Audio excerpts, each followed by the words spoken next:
Hey Billy, what's wrong? It sucks living so far from the city. I want to study art, but there's just no access. My art teacher at school is trying his best, but I'm starting to think he might not be qualified. Have you ever thought of taking an art course online? Art online? That exists?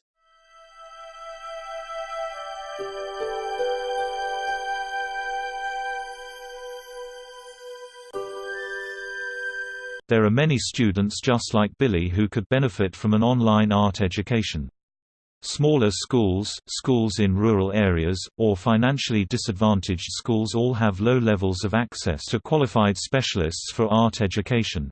To bridge this gap, we are taking the art specialists to the students who need them via online summer school.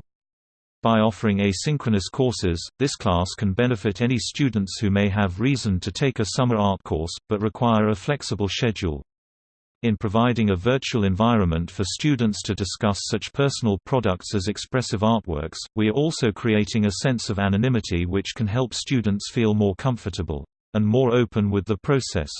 I am going to hand it over to the experts, Tim, Brent, and Hillary, to discuss all of the crucial components of this online art course design. We have chosen a learner-directed design model delivered via the Moodle learning management system. We have chosen Moodle for its versatility. Not only will it work on a variety of hardware and operating systems, but is easily expandable with additional plugin tools. This versatility allows students to access the course with the minimum requirements of a stable internet connection and a preferred device with text, photo, and video capabilities. On the LMS, the course will be divided into 6 sections: an introduction and resources section, 4 unit themes, and a conclusion and review. For logistical reasons, the first and last sections will be completed at the beginning and the end of the course, but students will otherwise be free to engage with each of the unit themes as they see fit. The Introduction and Resources section will include a course syllabus with learning goals and assessment rubrics, and an introduction forum in which students will get to know one another and exchange ideas about expectations for the course. It will also include a series of instructional videos outlining the different media and various artistic techniques students may wish to use over the course.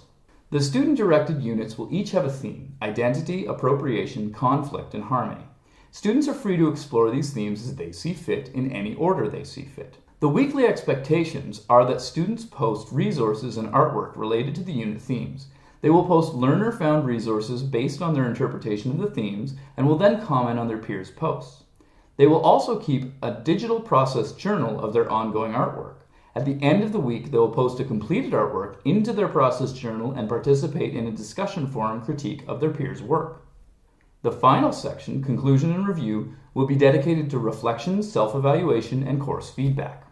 Course evaluation will use Fortune and Keith's AEIOU approach. 2 separate surveys will be created: a student survey to evaluate effectiveness and impact, and an instructor survey to address accountability, organizational context, and unanticipated consequences. The student survey will be based on Baldwin, Chung, and Sue's quality standards for online courses, to focus the evaluation on the online aspects of the course as much as the disciplinary. SPSD's goal of growing with change claims that students will develop knowledge, attitudes, and behaviors to both influence and accept change.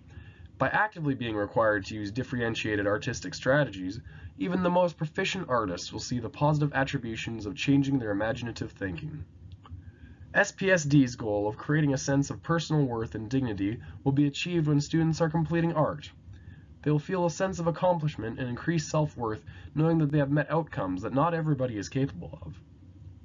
SPSD's lifelong learning goal claims that students will develop skills, interests, and desire to pursue learning throughout their lives. After the completion of this art course, students will ideally aspire to continue to be artistic in their own free time, or, at the very least, see the value in supporting a professional artist's work. Because of the nature of the required resources of an art class, some students may be procrastinating on purchasing certain supplies. It is crucial that students be given some additional time without penalty to complete assignments, because there may be a financial reason that they're not willing to mention to the teacher. Many oppressed cultures suffer more from financial inequities, which makes it additionally essential for the instructor to be cognizant of these course requirements that have the potential to impact students. The 3 sources of revenue to school boards are the education component of property taxes, grants from the provincial government, and to a lesser degree, fees and receipts from other sources such as treaty land entitlements and tuition fees. The financial support for this course will be achieved in the same manner. Anticipating the potential for hiring a teacher who has been teaching for 11 years with a couple of degrees, the specific maximum but expected teaching cost for this course will be $96,161 divided by 4, which is $24,040. A technology consultant will also be hired for this course and 20 others on the same pay grid. The specific cost that should be allocated to a consultant for this course would be based on dividing up maximum anticipated salary by 20 to get $4,808. The technology consultant should be granted a $500 a year operating cost allocated to upgrading the course and the progression of media development. For appropriate media development, where the instructor creates videos that students may asynchronously learn art and art techniques, the teacher must have access to an art room with art supplies. This could likely be achieved at minimal additional cost by creating a collaboration with a teacher who already teaches visual art in the same grade range. At most, there would be an additional cost for supplies that the art teacher uses to teach students, but this should not exceed more than $100. All the mentioned costs add up to $29,448, and this should equate to a sufficient budget for the fundamental operating cost of this course. Art pedagogy can be defined as many things. When Maxine Green says, at the very least, participatory involvement with the many forms of art can enable us to see more in our experience, to hear more than on normally unheard frequencies, to become conscious of what daily routines have obscured, what habits and convention have suppressed.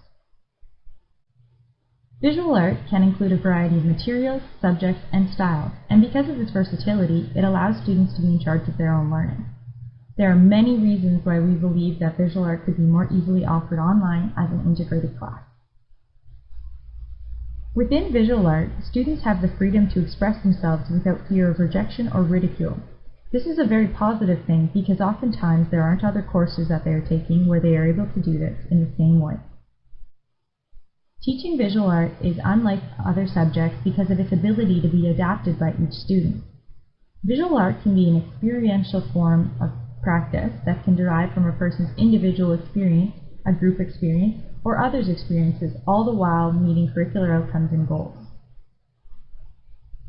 Through this experiential process, students are consciously and unconsciously reflecting as they continue to build and grow their artistic process. There are many visual art areas that a teacher may choose to introduce to his or her students. All of the ones listed on the slide can be used as a part of the Saskatchewan curriculum. These art processes can be used in traditional and non-traditional ways to introduce students to different inquiry-based driven projects. With the recent introduction to a new high school visual arts curriculum, there have been some changes. Not only have these three goals shaped the new curriculum, but they've allowed for the inclusion of art history, which is a vital part of visual art. Inquiry-based learning has been a large part of the development of this new curriculum, and through this they've developed three goals: cultural, historical, creative response, and creative procedure. The picture on the slide shows an example of how inquiry-based learning will be used in the visual art curriculum. We believe that through holistic learning, authentic tasks, and meaningful inquiry-based approaches to the unit themes, our online visual art class would meet the outcomes of the curriculum and the needs of our learners. Wow, what a great presentation there. Hopefully it gets 100%. Through watching your presentation, I easily figured out the two core learnings you gleaned through the design process. The first core learning is a further consideration of how cautious an individual must be when considering all the financial reasons that may be impeding on students' lives. A student may not have the money to purchase the art resources because something has come up in their lives. In their future pedagogical practice, all the members of this group plan on allowing for additional time for students to complete assignments to create a more equitable environment. The second core learning is realization that distance learning can create a perceived distance between the learner and their instructor and peers that can be comforting. In our design, this is beneficial because art creation is such a personal process and art critiques can feel particularly critical, but this applies to all online learning. The potential for identity creation and perceived distance can help students take additional risks in an online learning environment where the social stakes don't seem as high.